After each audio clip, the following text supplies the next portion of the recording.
and welcome to another episode of the Hardcore Soft Skills Podcast. This is Yadi, Caro, and in each episode we address a different skill with the help of an expert. And after a brief break working on various projects, I am back with skills coaching. In this season, instead of my traditional interview with an expert, I am focusing on summarizing lessons I have learned based on my research and experience. As always, I want to focus on actionable advice you can use because soft skills make your hard skills work. And today, I wanted to reshare with you an interview I did for the podcast Biz for You with Candy Messer. I met Candy as we are developing online courses for a company in our respective areas of expertise. And in her podcast, she interviews experts in multiple topics to help you thrive as a business owner. In this interview, I share what I think are some essential skills to learn and how to evaluate new hires based on this quote unquote soft skills. Let's listen. And remember to go now to my website, hardcoresoftskillspodcast.com, to sign up to get more resources and go to your favorite podcast app now to leave a review. Just pause now and go. Okay, thanks for that.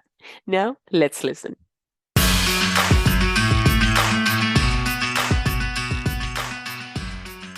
Hello and welcome to Biz Help for You with Candy Messer. Thank you for joining us today. I hope you enjoyed the topic of our last episode, Be Different or Be Dead, the audacious, unheard of ways I took a startup to $1 billion in sales. If you are unable to join us and would like to listen to the show, links can be found on our YouTube and Facebook pages, as well as multiple favorite podcast platforms. And if you'd like to receive notifications on when our podcasts have been uploaded, please like and subscribe. Now let's learn a little bit about our guest today. Over a decade, Yadi Caro has traveled through various countries on her role supporting the U.S. military in the creation and management of software solutions. While her work relies on technical skills, she believes the so-called soft skills have been critical for the teams she works on. This is why she created the podcast Hardcore Soft Skills, where she talks with well-known experts on how to improve on each.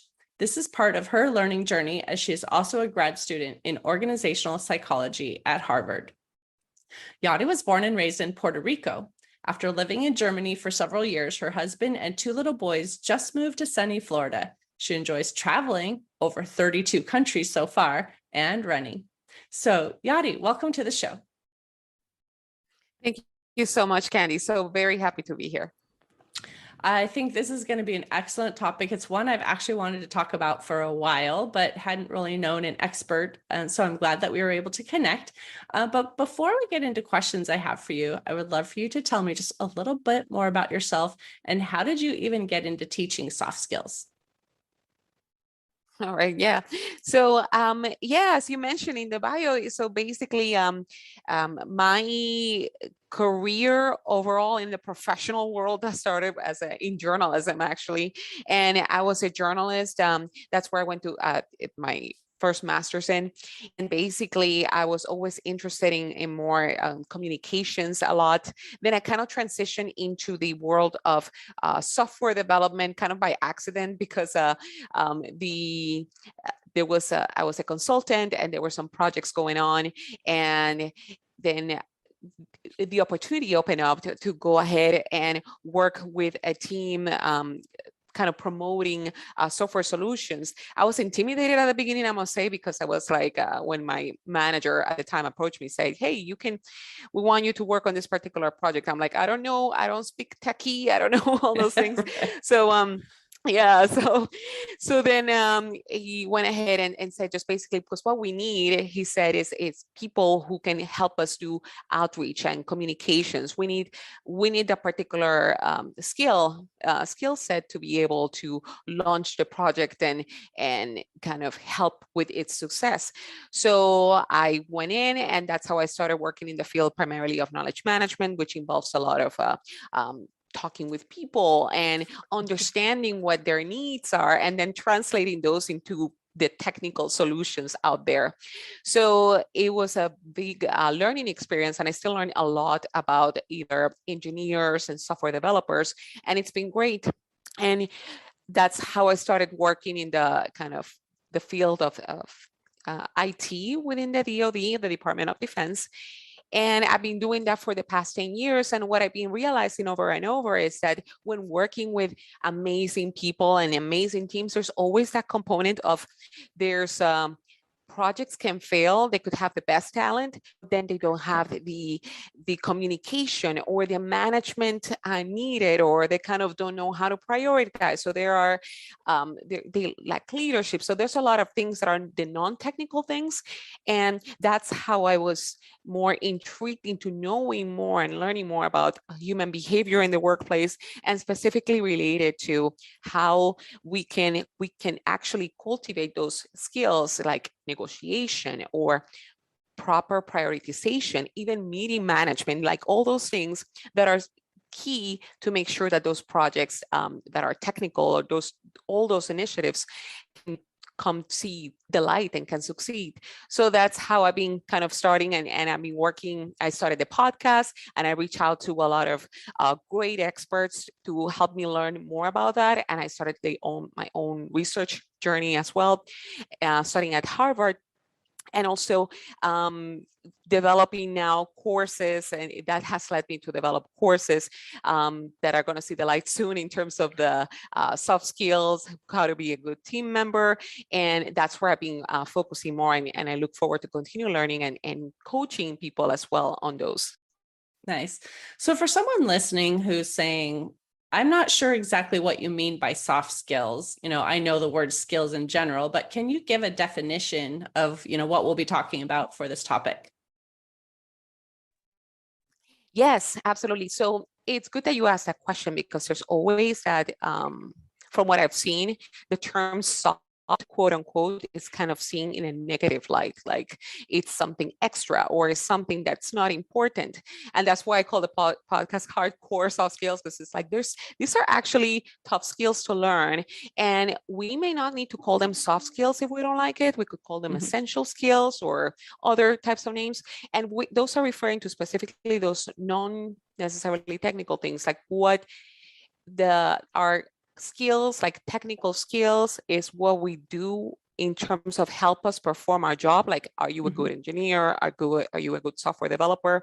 But when it comes to those other skills that make you either succeed, like how a good communicator you are, how do you manage your time effectively, how to even negotiate, or how to even have that creativity and have a framework for that.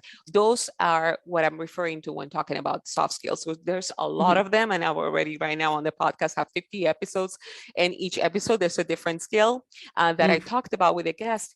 So it's all those other skills that are often kind of assumed that we have, that they were born with, but that we can certainly.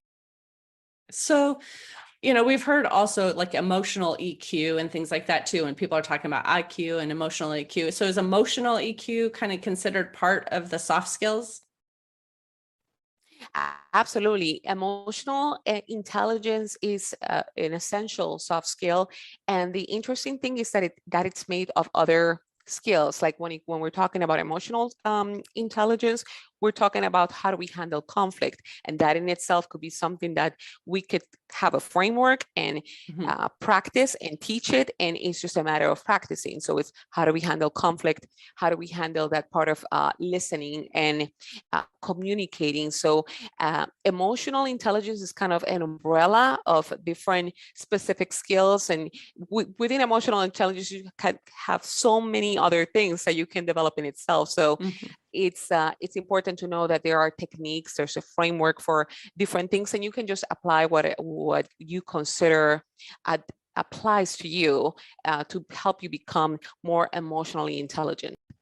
Well, and when someone's looking for an employee, obviously they know, like, I need to find someone with these certain technical skills, especially if it's, a more very specific job, that they need someone to have that talent. But soft skills are important as well. So, can you tell the listener why they should really be considering the soft skills as well when they're looking for a candidate? Yes.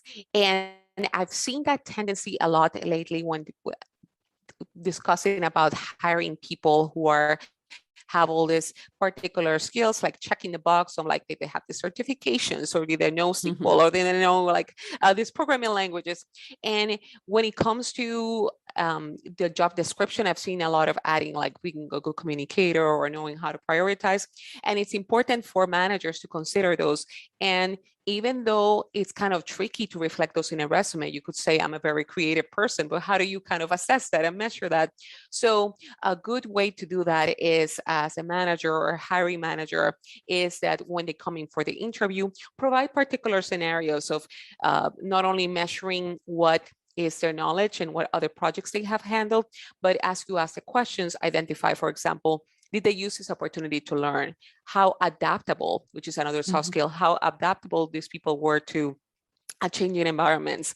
How do they engage with their peers? So kind of trying to frame those questions and bake them into the whole interview will be a good way to identify what is the rate of soft skill that they have or that they desire in a particular candidate. So it's important to measure, not measure, but at least getting understanding of how is the candidate either ranking or looking into that particular skill that they want to incorporate. So if someone is interviewing a candidate and they want to interview for these soft skills too, do you think it's better to give like the same scenario to multiple candidates and you can see what their answers are? Or is it better to ask them to share a specific story that they've actually experienced that would reflect some of those soft skills? That's a great question, because I think both approaches could work great, because sometimes when you're in the interview and you're kind of a little nervous and you cannot think of a particular experience, and then you go back as the interviewee and say like, why did I mention that? So from the perspective of the interviewee, perhaps it's good to have, if they offer more information about offering a particular scenario, but as an interviewee as well, you want to come in with some particular scenarios of your own as well. So that's important to know too. So I would think both examples are good. It all depends on what the job may be. So for example, if you're looking for a person who will be, let's say, a systems administrator, and you encounter this, you as the manager encounter this particular problem that, customers come in and they don't know what they want and they think they get angry and all that stuff. So it's expected that that individual needs to be able to handle angry customers. So how do we be able to assess that not only how to do the proper technical things to help them out, but also, hey, angry customers, how do you deal with that? How do you what is a good way that you will handle an angry customer that just don't know what they want and they just want this thing resolved ASAP and they're not being very nice? So those are the examples of scenarios. Right. And obviously different positions are going to require, certain skills, and some may be different for one position than another, but are there specific skills that you feel are critical kind of across the board? Yes. So when it comes to being adaptable, I've seen that and again in terms of when hearing people that are in big either tech companies or they're just being big companies in general, because as we have seen for the past couple of years, the work environment shifted completely and a lot of people were not ready for that. A lot of us were not ready for that. So being adaptable is extremely important. And by being adaptable means like, how do you adapt to change? How receptive are you to changing your current situation and learning from others and maintaining a somewhat positive attitude about that whole any change? That's a good thing to have. Certainly communications is essential. And when we're talking about communications, it could be broken down into many different things, like how are you in written communication? That's very important because right now in this world, we communicate through chat, text, primarily. Virtual meetings, yes, but written communication and being succinct and being able to be understood is super important. So in communications, written communications, listening is an underrated skill, because being able to really listen to the people, like truly being able to not just react and want to express your point, but understanding is extremely important. So yes, adaptability, communications, and also managing conflict, because that's inevitable in every work environment to manage conflict. And I'm not talking about like avoiding conflict, not at all. It's how to have healthy conflicts with people, to be able to express your differences in a respectful manner. There's a whole framework that you can adopt as an individual to be able to manage conflict effectively and, never run away from it. So those are at least three of the skills. I could go on because I think they're all like super important, but at least in this work environment, they're super important as well. So if somebody is saying, okay, I've got, some staff on my team that, they're excellent at the technical side of things, but there's some improvement maybe that they can make on the soft side skills. And I want to, be able to enhance the skills that they need. How can a manager or a business owner look at what is needed and how to improve that with someone? Is it possible, if it's not really an innate characteristic to train, how would you handle that situation? Yeah, absolutely. It's possible, and it will be good to kind of start it as a dialogue with that particular person, to be able to understand that it's not a, hey, you need to improve don't have you're not a people person or whatever that may be. So be able to have that particular dialogue of like, as a manager, being able to communicate with the person and say, hey, I've noticed, or either you're struggling in these things, or I've not necessarily heard complaints, but just that maintain that communication, that you've noticed that there are certain things, and be specific about what you consider they need to improve, that individual, and hear from that individual, how do they feel about it, how receptive they feel about like, hey, yeah, you're right, I suck at public speaking, or I suck at this, and I know I need to improve, but do I need it for my job? And being able to express that, hey, this will be good because this will help you achieve XYZ. So once you have that receptive collaboration, and it's not like you're scolding the person or sending them to be reformed, it's more like a collaborative effort, then you can go into recommend either resources like, hey, why don't we take this? There's a lot of courses on this thing. What do you think about taking this course, or working with a coach, or something along those lines? So it's important that the person who needs to improve is aware that they need to change, and is willing to change and modify that particular behavior. And it is possible that they can improve, become a great public speaker, or think how to handle conflict better, instead of like throwing the computer aside or something like that. So those things, I think, as long as there's trust, I think it's certainly possible. Well, and we know, we've heard before, public speaking is one of the greatest fears that anyone has, right? And it is hard to overcome that. Yeah, So, absolutely. well, I was just going to say, you were mentioning courses and things like that too. So, I mean, I'm sure, and you mentioned you're going to have some coming out soon too, but is it like a course is focused on like one specific like key feature you want to learn, or is it just overall training? Like, you need to work on some soft skills. So let's look at, like, what is the kind of training that's actually available to help someone if they know themselves they need to make improvements, or maybe a manager wants to offer, here's a course that you might want to, take to improve. Yeah, it would be good to be specific if possible, because their range of soft skills is so wide that if you say take a course of soft skills, it's like, where do I even start?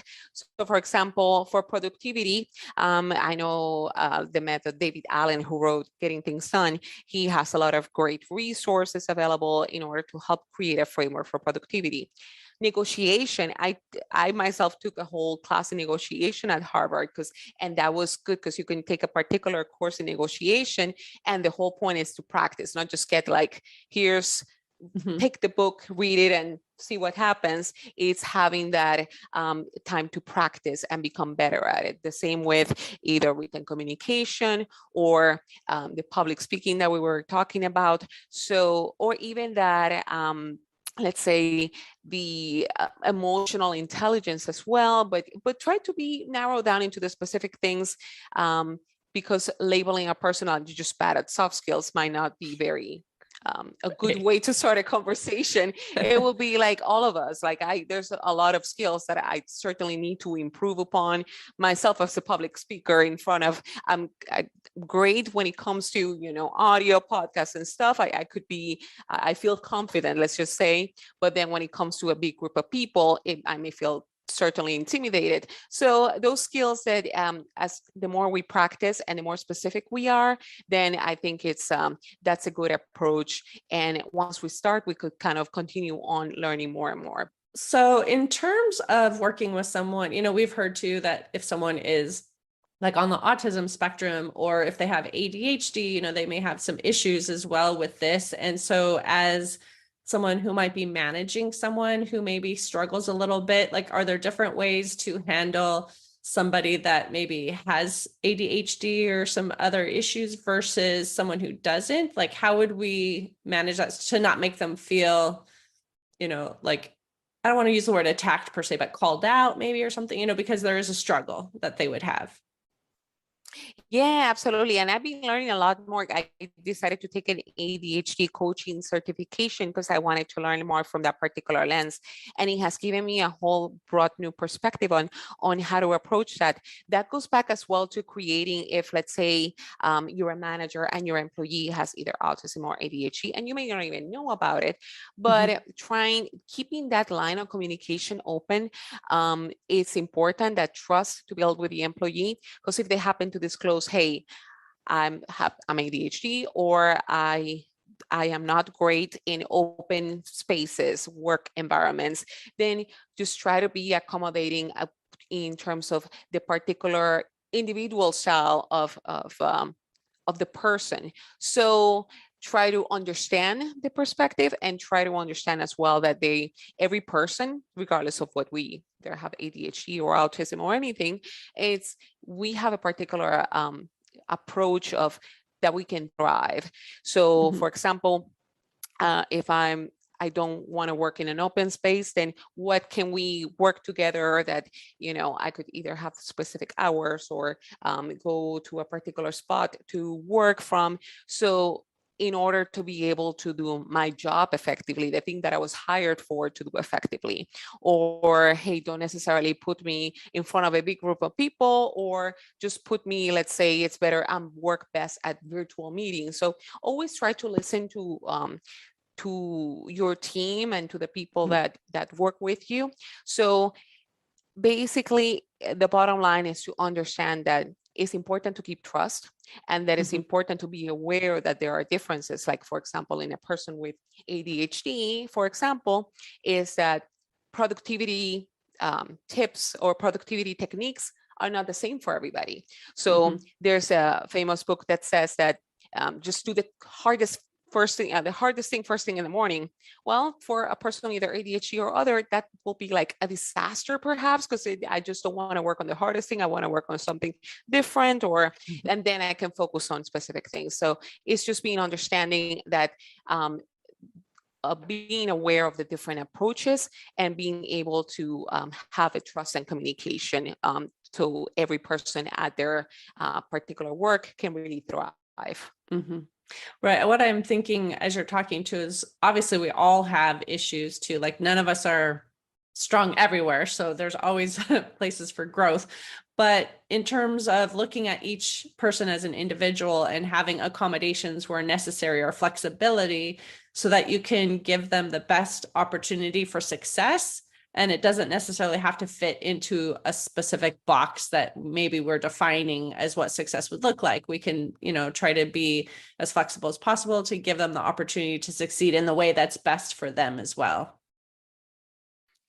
Yes, absolutely. And that made me think of the example. For example, I'm a parent of an ADHD child, and the fact that I consider him extremely smart, and he is not great at testing when it comes to sitting on a chair for more than 1 hour and trying to focus and read. So there's these accommodations that this school system provides, that he's able to, like, okay, you can take the test and you can stand up and you can go around, or if you want to put headphones on, and then he thrives and he's always willing to learn. So we could adapt that same approach to a work environment where Mhm. we have extremely smart people in what they do, and why put everybody in the same box? And what works for me as a manager, we want to be able to make our people thrive and being able to do their jobs and um, help the business in the long run. So that's all beneficial to Mhm.